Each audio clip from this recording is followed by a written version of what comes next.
The Ford Foundation is one of the largest philanthropic organizations in the world. What we invest in at Ford are people's dreams, their hopes, their aspirations. Are you afraid that the American dream doesn't exist or is no longer viable? If you want the American dream today, Monica, move to Canada. Welcome to the Inflection Point. I'm Monica Langley.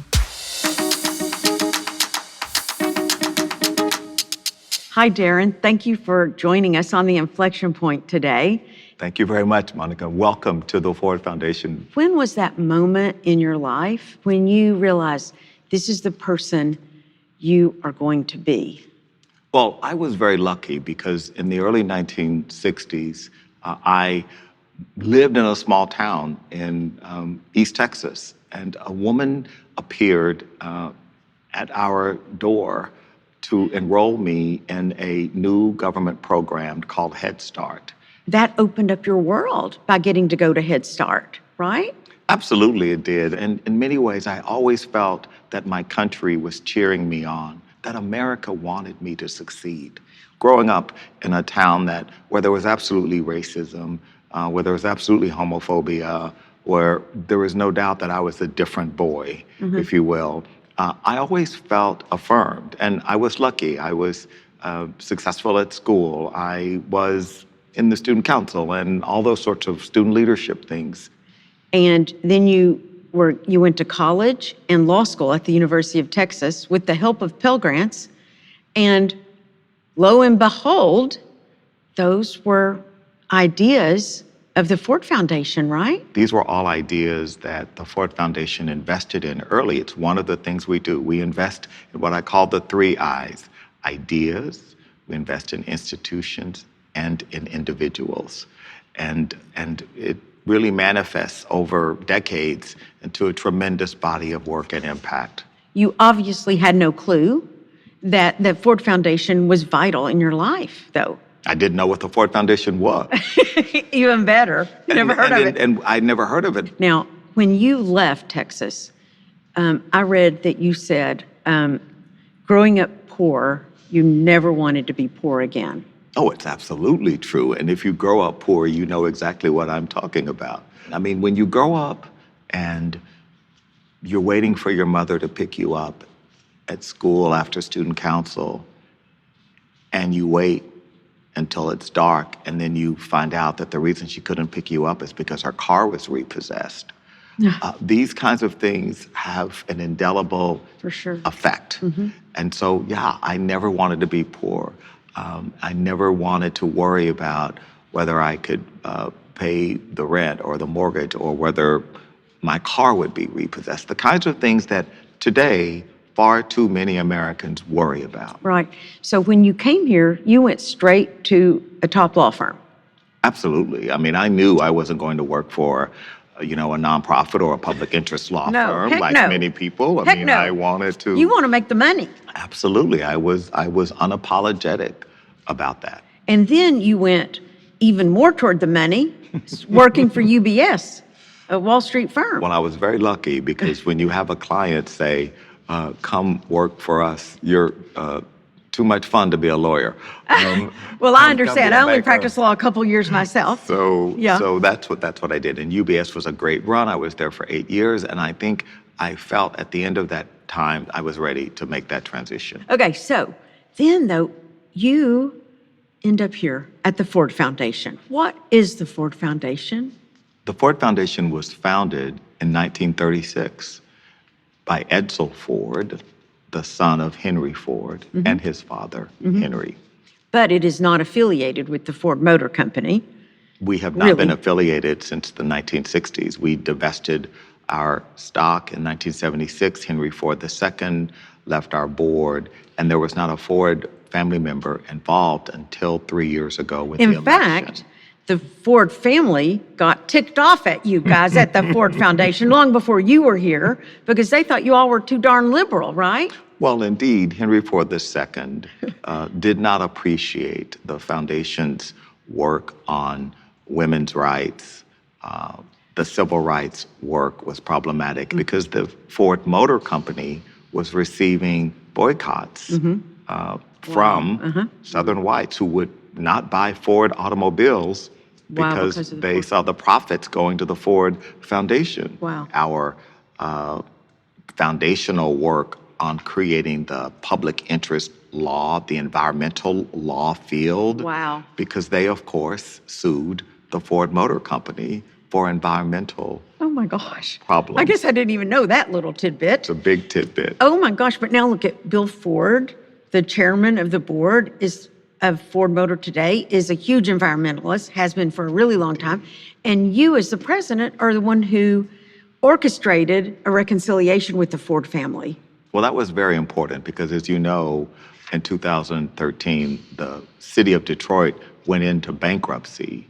I was called by the bankruptcy judge to help broker a commitment from the foundations in Detroit and others. Through that process, Bill Ford, his sister Sheila Hamp, and his mother, the great matriarch of the Ford family, Martha Firestone Ford, really became my friends. And I think it had a lot to do, though, with your personality and the way you were able to bridge this long-standing feud in a way, don't you? Well, it was very important that we put that era behind us. Exactly. I believe and you stepped in for Detroit. Absolutely. I mean, the money was made in Detroit. Where do we think this came from? I Exactly. mean, it didn't just fall from the sky. I mean, we owe a huge debt to that city and to the Ford family.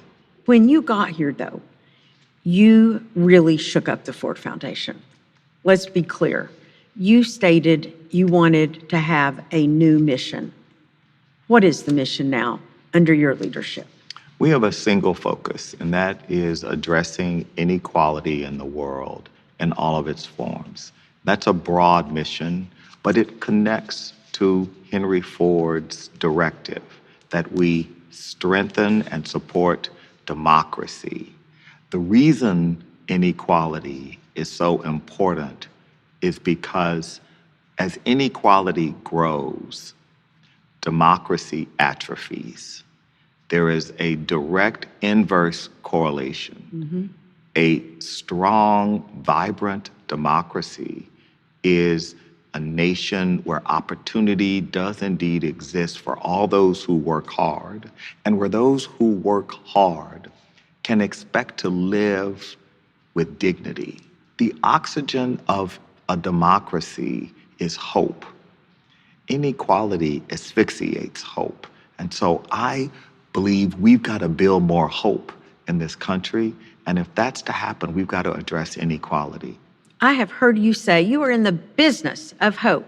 Indeed, we're in the business of hope. Philanthropy has the ability to invest in ideas, in people, in ways that give them hope for the future, in ways that allow them to imagine what is possible, indeed, to dream. What we invest in at Ford are people's dreams, their hopes, their aspirations for their country, their community, their families.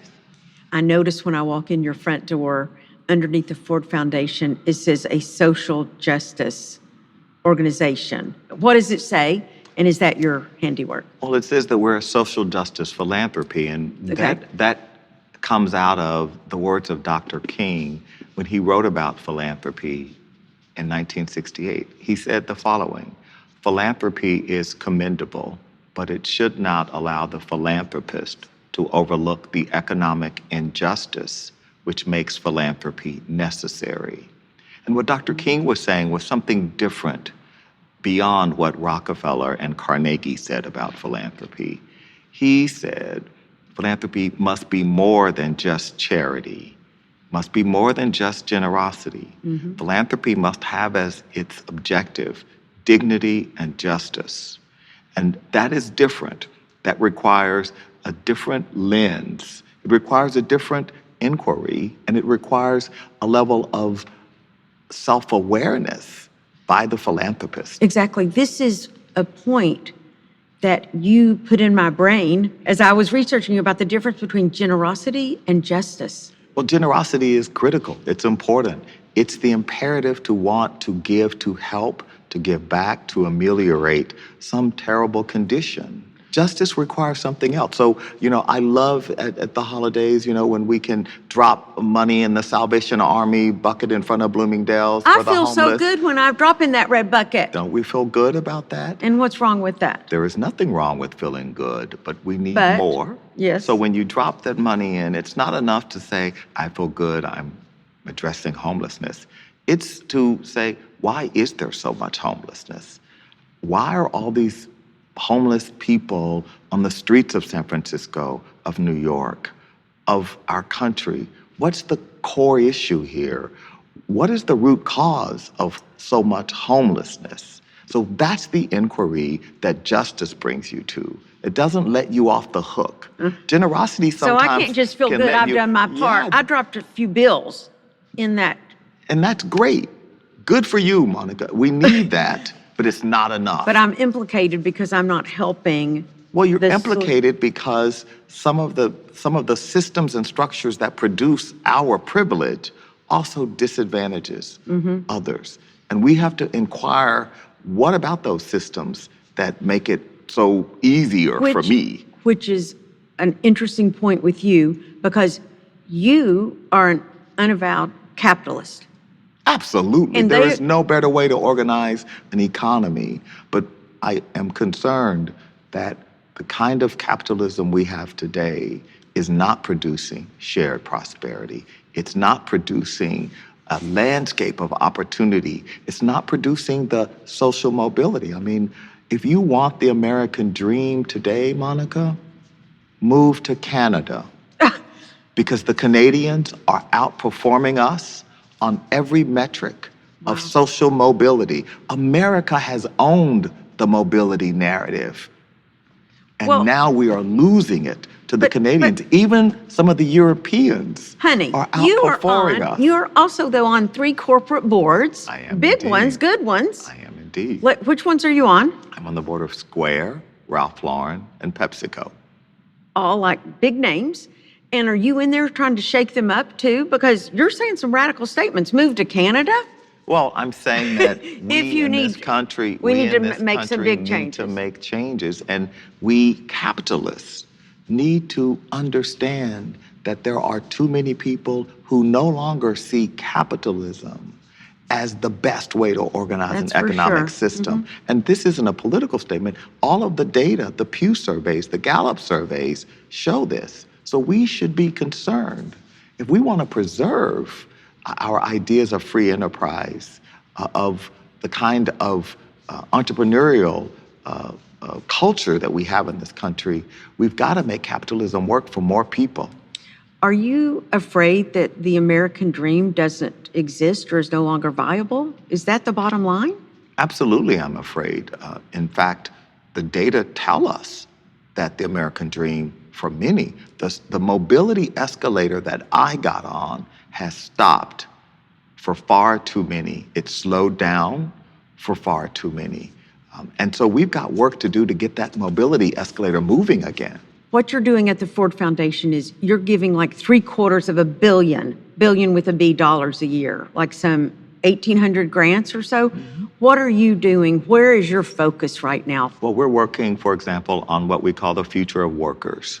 How do we ensure that people who work 40, 50 hours a week don't have to get a government check to make ends meet, that they don't have to use an EBT card at the Kroger because they don't have enough money to pay for their basic food staples. I mean, this is what is happening in our country, and people like us who live comfortable lives sometimes forget or are insulated from that reality. What would happen to Darren Walker but for the Head Start and the Pell Grants, which really is but for the Ford Foundation? Would we see Darren Walker today as this person you are in front of me? Well, probably not. There's no doubt that the investments in my potential, the belief in my capacity, and the public policy, private philanthropy, community support together made it possible for me to be here with you today. I believe that we in this country have to do all that we can to put the pathways for success in front of young people, especially young poor people in rural America, people in urban America, that we have a responsibility to serve. And we forget that word. It's among the most valiant, important things we can do as citizens. We've got to ask ourselves, what are we doing to serve the public good, the public interest, indeed to serve our country? Thank you so much for sharing your vision and your views today with us. Thank you, Monica. Great to be with you.